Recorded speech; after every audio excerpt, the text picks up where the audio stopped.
Bom dia! Iremos dar início ao nosso primeiro episódio, onde iremos abordar assuntos sobre o mundo agro.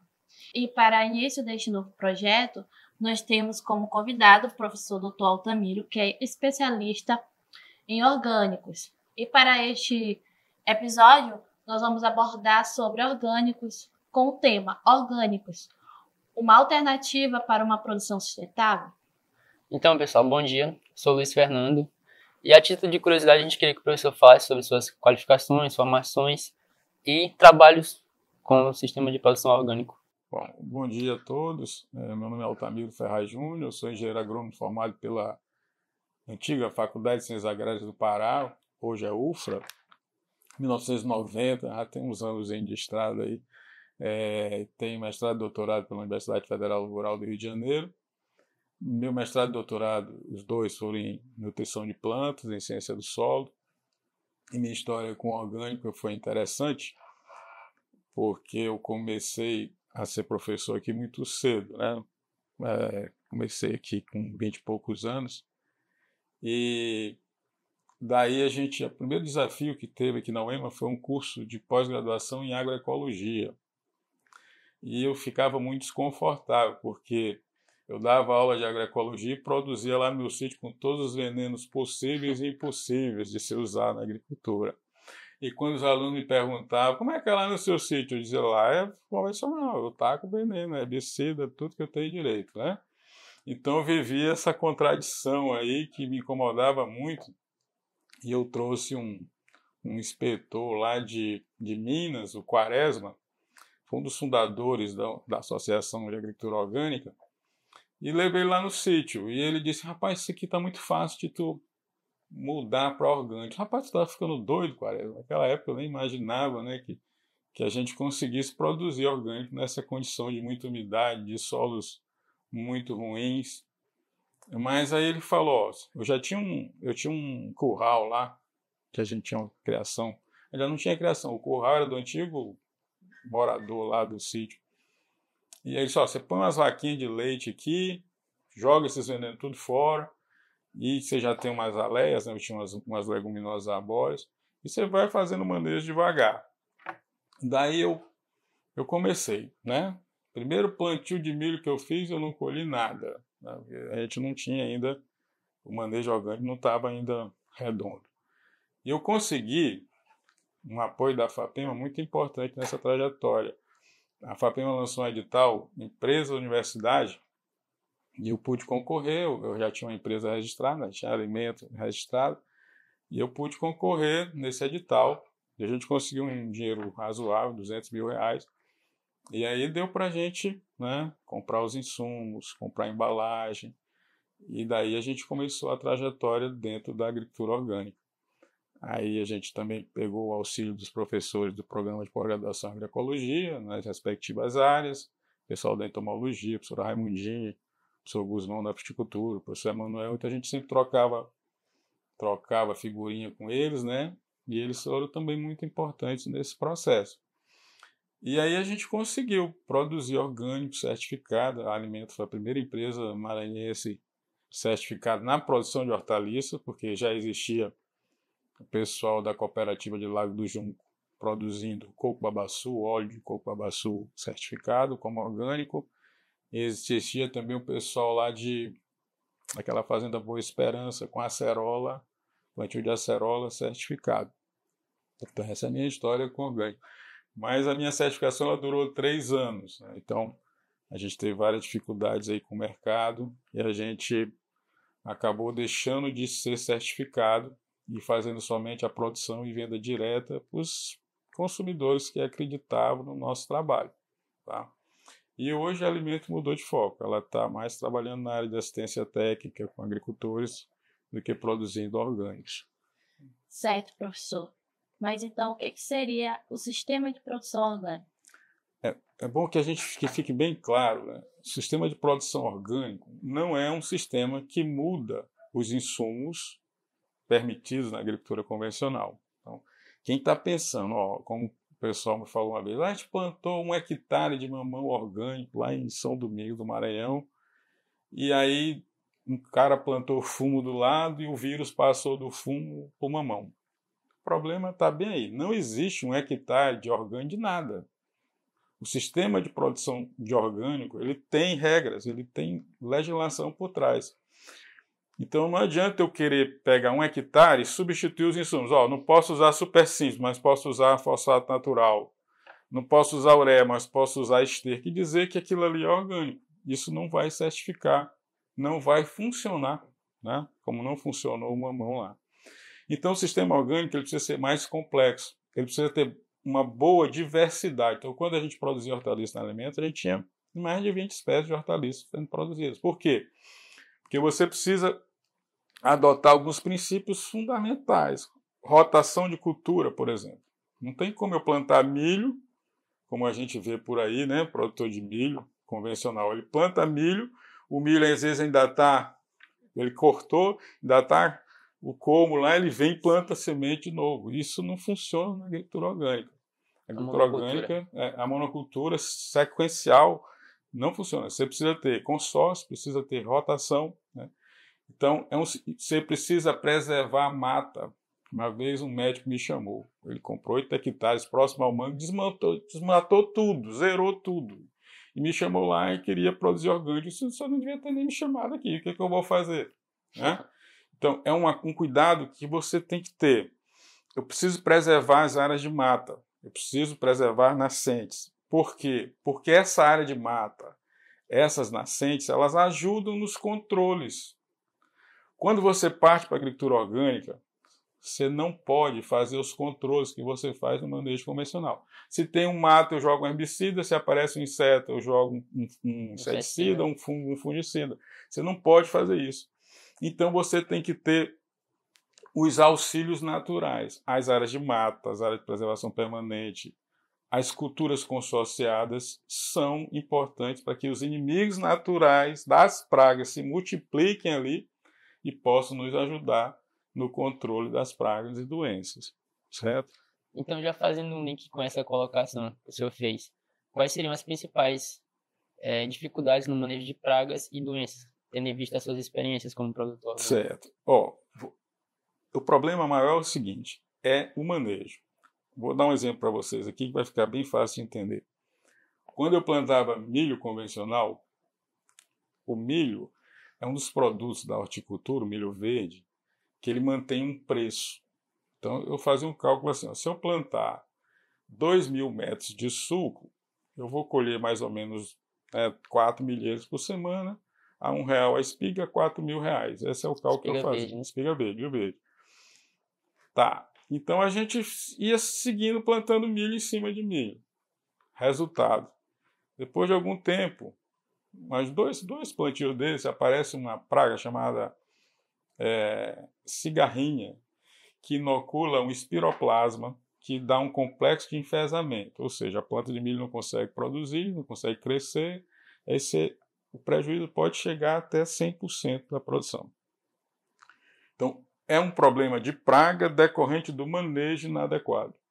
Então, se você fizer um manejo adequado, com a diversidade, com os consórcios, com a área de mata, você vai diminuir a incidência de praga. Aí fica mais fácil o controle. Eu vou dar outro exemplo aqui que eu acho muito interessante. Em 2000, eu trabalhava convencional, abri 1 hectare, como eu aprendi na agronomia. Você chega lá, desmata, né, mete a grade aradora, bota calcário. E vou plantar. Meu cálculo era o seguinte: eu vou plantar 1 hectare de milho verde, vou colher aqui 30.000 espigas, né?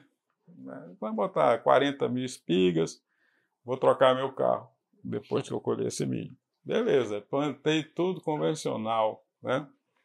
E eu tive um ataque de lagarta do cartucho, que eu botava 2 trabalhadores, cada um com uma bomba de, na época a gente usava lá um metomil, que é um inseticida para lagarta, e eu não consegui controlar a praga.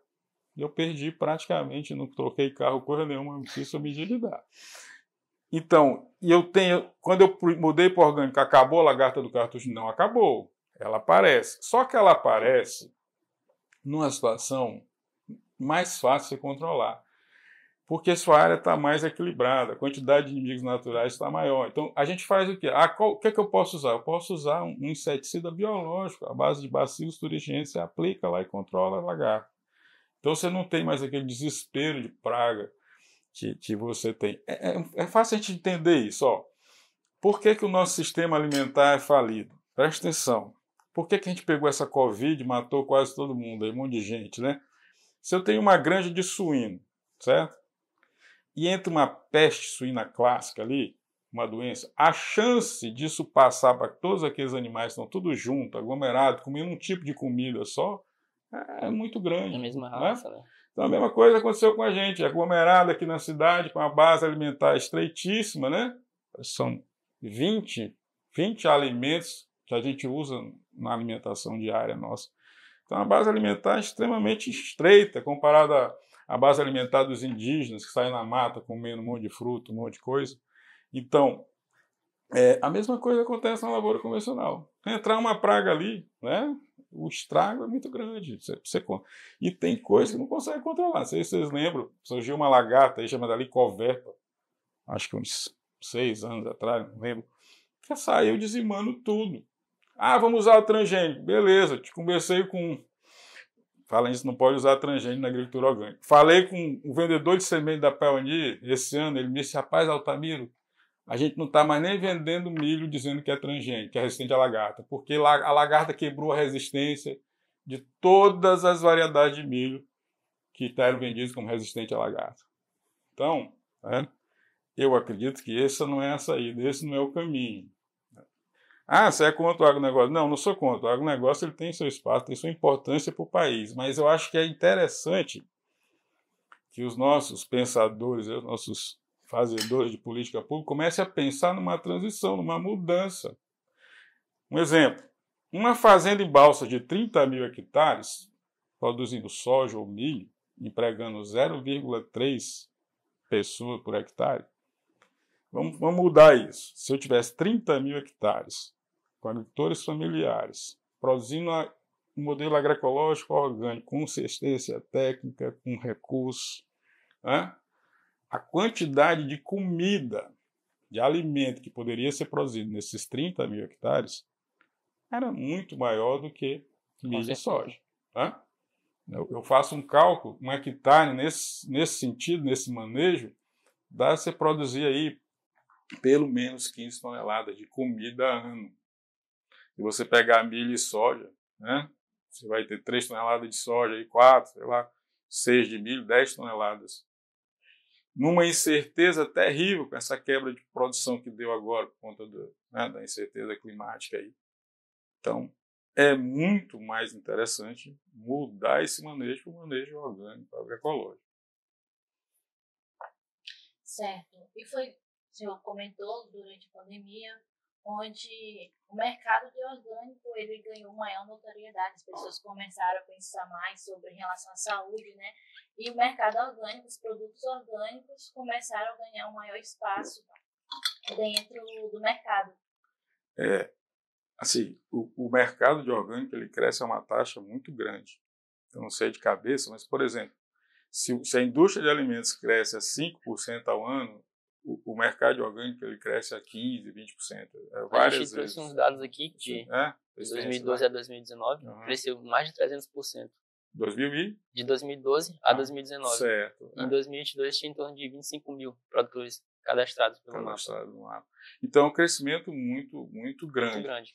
E a pandemia acelera, porque quando se eu estou acometido de uma doença, né, meu sistema imunológico está ruim.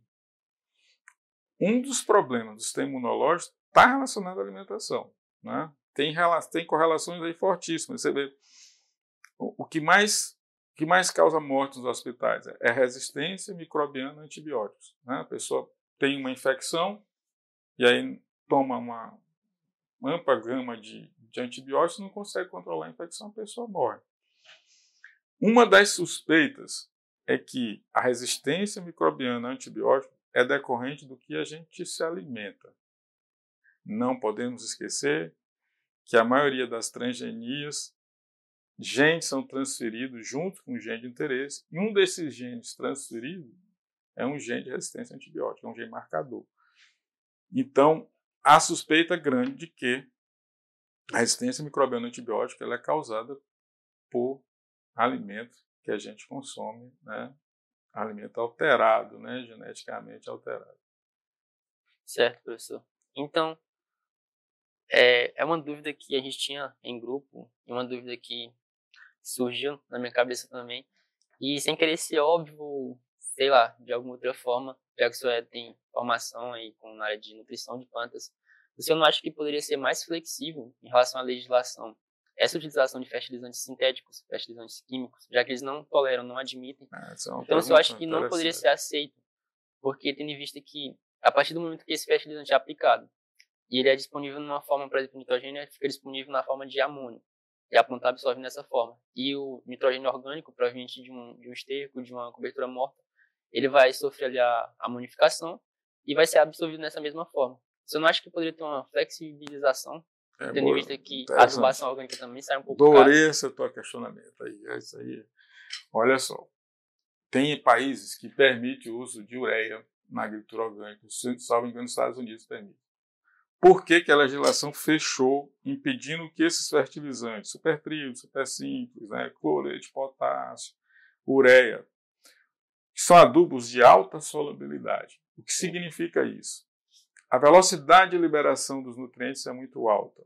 Isso significa dizer que as plantas também vão absorver esses nutrientes rapidamente. Eu gosto de fazer uma comparação com aquele camarada que vai para a academia e quer ficar fortão sem fazer muita academia, né, da noite para o dia. Então ele toma uma bomba. A bomba vai fazer com que ele ganhe massa muscular, mas em compensação ele vai ficar com um sistema imunológico fragilizado. Qualquer gripe vira pneumonia e mata o sujeito. Você já viu isso por aí, né? A mesma coisa acontece comparando com uma planta. Quando se aplica ureia, que essa ureia é libera nitrogênio, facilmente assimilável como amônio, e ela vai alterar a nutrição da planta, vai alterar o sistema de defesa da planta. Tem um exemplo assim que eu acho muito interessante. Eu estou fazendo um curso de especialização na Exalc, lá, o pessoal muito bom. Eu pergunto, a Exalc, eles não gostam de agricultura orgânica, né? E eu fiz de mal mesmo. Então eu pergunto muito isso para eles. Por exemplo, cloreto de potássio. Cloreto de potássio é um nutriente, é um adubo, fonte de potássio utilizado na agricultura convencional, é proibido na agricultura orgânica. Por quê? Vamos lá. Potássio é um macronutriente, o cloro é um micronutriente. E se você pegar a massa deles, é praticamente muito parecida. A massa do potássio e a massa do cloro são muito parecidas. Então, quando você aplica isso na planta, a planta vai absorver um macronutriente, potássio, e um micronutriente em praticamente mesmas concentrações. Com certeza, um micronutriente que a planta exige em concentrações menores, em concentração alta, ela vai desequilibrar a planta, certo? Então, ela vai causar um dano fisiológico na planta, um bioquímico fisiológico, e que vai reduzir a produtividade, ou pelo menos vai afetar a forma como ela se defende de pragas e doenças, certo? Então, é por isso, qual é a fonte permitida? Sulfato de potássio. Aí você tem um enxofre e um potássio, né? 2 macronutrientes, um equilíbrio aí. Essa é permitida? É permitida, e desde que seja rocha moída. Tem um sulfato de potássio que se usa na agricultura, na fertirrigação, esse não pode. Você tem que ser só a rocha rica em sulfato de potássio moída, você pode utilizar. Tá? Então, eu não vejo dificuldade com a adubação. Por quê? Olha só. Tem um podcast, não é um podcast, né, que acho que é um daqueles TED Talks, né, que tem uma pesquisadora, que ela fala uma coisa muito interessante. Se você analisar uma planta, a planta tem praticamente toda a tabela periódica lá dentro. O que a agricultura moderna fez? Ela resumiu a adubação em NPK. Né? Agora que estamos começando com micronutrientes, com os aminoácidos, né? O pessoal está vendo que para aumentar o teste de produtividade ali, eles têm que aplicar micronutriente, aplicar aminoácido e tal. Então, tem alguma coisa errada com essa agricultura. E eu falo isso, você não precisa de NPK para produzir. Ou melhor, você pode produzir qualquer coisa sem NPK, sem 10-10-10, sem 4-14-8. Como? Você tem esterco, esterco é caro, o volume é alto para mexer, para trabalhar. Tá, você vai trabalhar com esterco naquelas culturas que têm rentabilidade. Retorno, obviamente. Né? Mas vamos fazer como eu vi lá em Viçosa, um experimento com 40 toneladas de composto para produzir milho orgânico grão. Isso não paga, não vai pagar o milho não vai pagar esse composto. Mas voltando aqui, então você pode usar composto ou esterco, você pode usar fosfato natural, farinha de osso. Tem aqui em São Luís, tem fábrica de farinha de osso. Fosfato natural você consegue comprar na Terra Azul, compra nas misturadoras. Então, o mais complicado para você fornecer é o potássio, mas eu tenho cinza. Em última hipótese, eu posso pensar em quando eu tinha dinheiro da FAPEM, eu comprei lá em São Paulo sulfato de potássio, caríssimo, né? Mas eu posso usar cinza. Acabou o dinheiro, eu uso cinza até hoje. A cinza é uma fonte de potássio importante. Quer ver um negócio barato que ninguém dá bola? Vocês já viram quando vocês vão na marmoraria tem uma poeira assim, eles lixam as pedras, né? De mármore, de granito. Aquela poeira ali eu chamo de pó de marmoraria, que ele vira uma lama, eles são doidos para se livrar daquele troço. Então a gente tem trabalho mostrando que aquilo é fonte de potássio, corrige, que em cálcio tem magnésio, corrige o pH. Sim. Você também pode aplicar. Então, e uma coisa importante que eu bato muito lá no sítio, né? Bati e ainda bato lá quando a gente fala em agricultura orgânica, é a aplicação do biofertilizante. Por quê? O biofertilizante a gente chama de composto líquido. Na verdade, você faz um adubo fermentado. Qual a vantagem do biofertilizante? Que eu posso colocar ali os micronutrientes importantes que a gente não tem aqui no solo. Boro e zinco, hortaliça, por exemplo, eles são fundamentais. Eu posso colocar também manganês, ferro, cobre, sem problema nenhum. Então, você coloca aquilo ali com esterco, com leite, com açúcar, com caldo de cana, deixa fermentar e depois aplica. Então, a gente tem trabalho aí publicado com isso, com a professora Janaína, lá, a professora Raimundinha. A gente colocou o biofertilizante nosso lá, comparou com o indutor de resistência, e ela viu que o biofertilizante aumentou a produção da enzima polifenoxidase, que é uma enzima que a planta produz quando está sendo atacada por lagarto. Então, o biofertilizante ele melhora a defesa da planta e ele faz parte do manejo orgânico. Você tem que aplicar o biofertilizante. E aí você vai ver hoje, todo mundo está falando em bioinsumo, né? O pessoal da agricultura convencional está falando em bioinsumo. O biofertilizante é um bioinsumo. E a gente orientou uma dissertação do Rony. A gente colocou no biofertilizante o azospirilo. Né? O azospirilo é uma bactéria de vida livre, que ela se associa à raiz do milho ali e fixa nitrogênio. E a gente colocou nesse biofertilizante essa bactéria comercial e a gente analisou no final do processo, aumentou a quantidade de bactéria e quando ele aplicou lá no solo, aumentou a quantidade de nitrogênio do milho. Então, você pode usar o biofertilizante ainda para inocular essas bactérias benéficas, né? Então, é um componente muito importante para a nutrição da planta. São muitas alternativas. Né? São muitas alternativas. Agora a gente não pode ficar preso, a gente nem pode usar o NPK, né? Isso é por conta da alta solubilidade.